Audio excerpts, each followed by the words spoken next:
একবার দুইজন সৈনিক একসঙ্গে পথ দিয়ে যাচ্ছিল। যেতে যেতে তাদের সামনে পড়ল একটা বিখ্যাত ডাকাত। ডাকাতকে দেখা মাত্র একটা সৈনিক পালিয়ে গেল, আর আরেকজন ডাকাতের সঙ্গে লড়াই করে যখন তাকে ধরাশায়ী করে ফেলল, তখন যে সৈনিকটা পালিয়েছিল সে এগিয়ে এসে খাপ করে তলোয়ার বের করে বলল, দাঁড়াও, আমি ওকে শায়েস্তা করে দিচ্ছি। ও জানে না কাদের সঙ্গে লাগতে এসেছে। এ কথা শুনে যে লড়াই করছিল সে বলল, তুমি যা বলছো তা তোমার আগে বলা উচিত ছিল।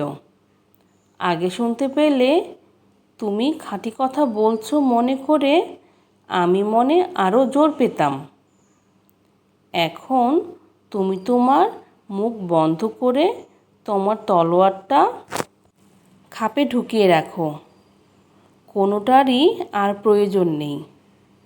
যারা তোমায় চেনে না, জানে না, তুমি বরং তাদের কাছে গিয়ে বীরত্ব ফলাও।